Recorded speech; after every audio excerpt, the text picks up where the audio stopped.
Right, well, if you were ever in any doubt that Andrew Wilson over at EA is completely out of touch with gamers and what gamers want, then you only had to tune into their investors call that happened earlier in the week, in which he spoke about the disappointing Battlefield 5 sales. And when I say disappointing, I mean 7.3 million and rising.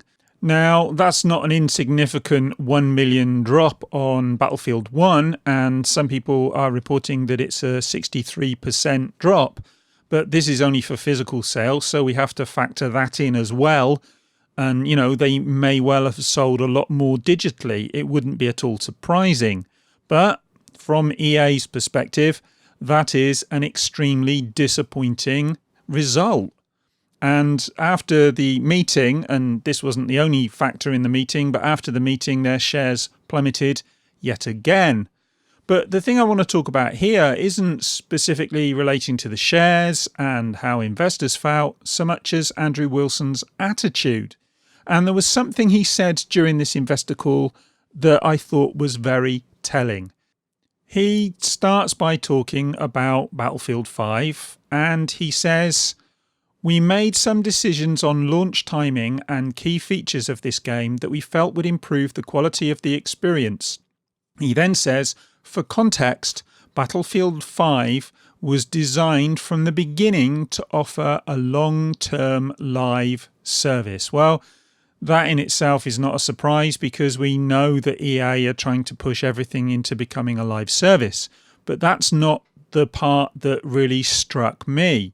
The part that struck me is a bit later on when he says this: "In addition, we also made the decision to prioritize other features," that's other features as opposed to Battle Royale, I believe, "including a single-player experience at launch over a Battle Royale mode. This year, Battle Royale modes become incredibly popular in shooter games. As a result of these decisions, we struggled to gain momentum, and we did not meet our sales expectations for the quarter." So, in an example of epic myopia, Andrew Wilson seems to think that the only reason that Battlefield did badly was because they didn't launch it with a Battle Royale mode, as opposed to Call of Duty, which did launch with a Battle Royale mode, and Red Dead Redemption, which also launched with a Battle Royale. Hold on a minute. No, that didn't launch with a Battle Royale mode, did it? No, that just sold well because maybe it had a good story, and maybe people were expecting it to have a good story, and they knew that the previous one had a good story. And I know that that game has itself had some issues, and some gamers are a bit annoyed about it, but nevertheless, it did have a decent story. And so this idea that the reason the game did poorly was because it didn't have a Battle Royale is ludicrous. There's plenty of games out there that sold really well last year that didn't have Battle Royale. Spider-Man, God of War, those kind of games. And let's be honest, Battlefield has had good stories in the past. I said this about Call of Duty. These games, when they first started, had good stories. We as gamers were used to playing them and used to having good stories. And now Andrew Wilson is saying it's nothing to do with that. In fact, the problem is that we put all our emphasis on the story. Well, I hate to tell you this, Andrew, but the story was pretty crap compared to previous offerings. It wasn't that you didn't put Battle Royale in there, because the people who like Battle Royale are still playing Fortnite. And okay, look, people will dip their toes into other games.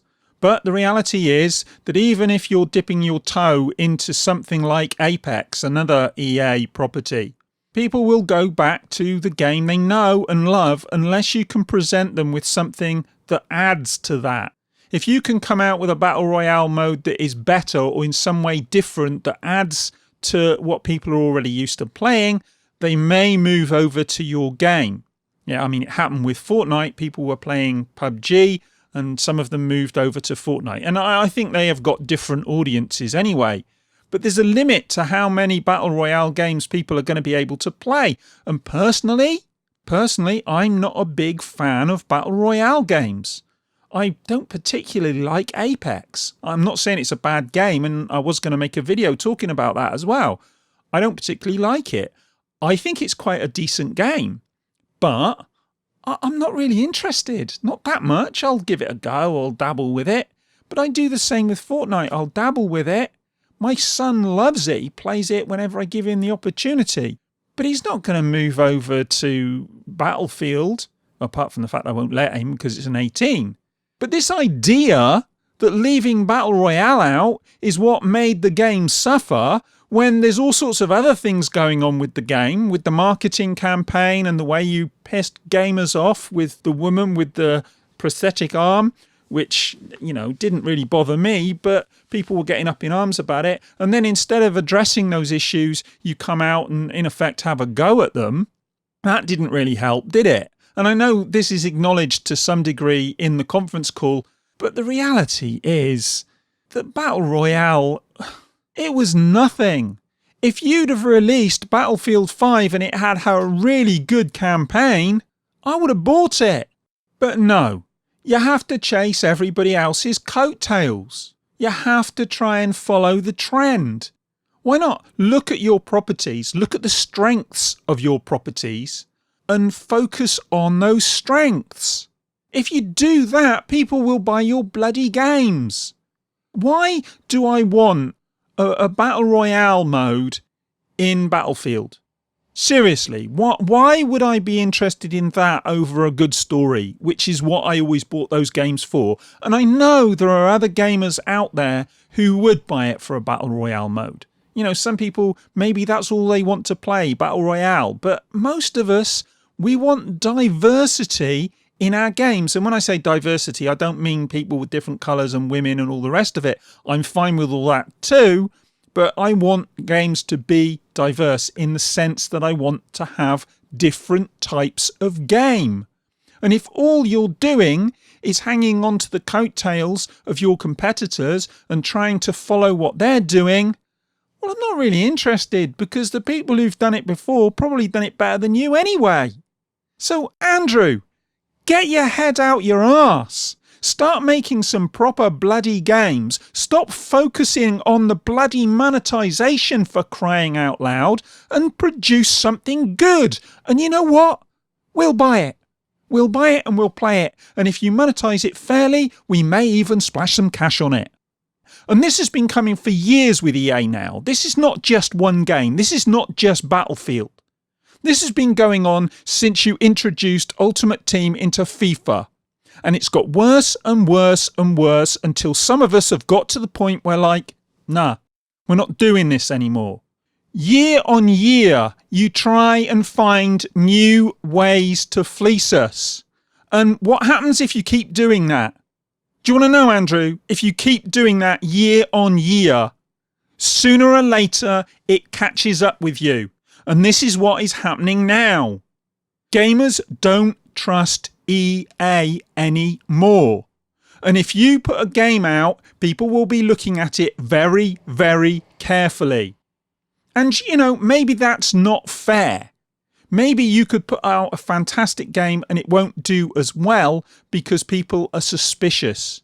But when you've failed people and you've abused their trust time and time again, you can't expect people to just take it as read that you're going to produce something good. If your marketing tells us, oh, this is going to be some fantastic game, well, we're going to reserve judgment, aren't we?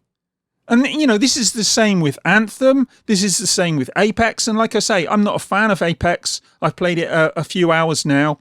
And it's an okay game. I don't mind it as Battle Royale games go. It's fine. But I'm no good at those games and I don't really enjoy them. So if all you're going to be doing is tacking on Battle Royale to every bloody game from now on, that's not going to sell it to me. And there's lots of other gamers out there exactly like me who are going to be looking at this and going, well, why am I going to buy this? What does this give us that this other game over here doesn't already give us? I can play PUBG. I can play Fortnite. There's any number of other games that I can play with Battle Royale in.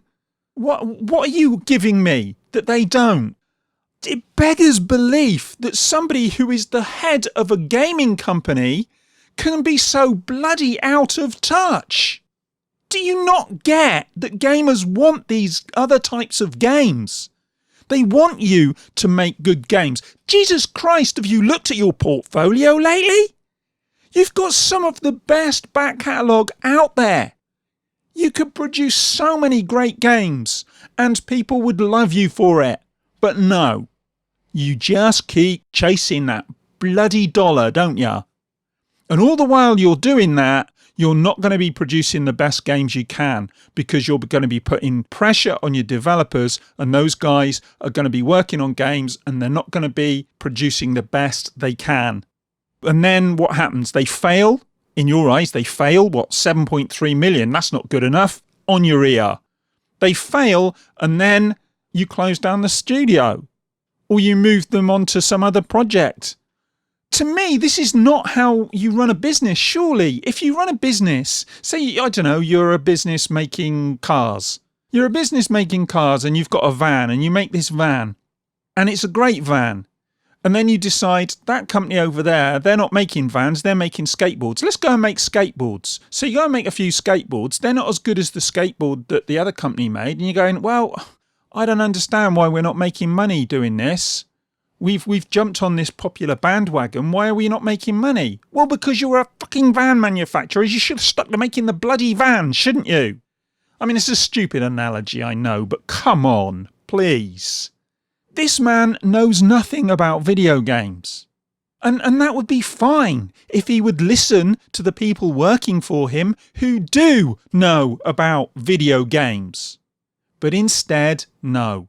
The financial people are coming in and they're making the decisions, and the people who make the games, well, they're secondary, aren't they?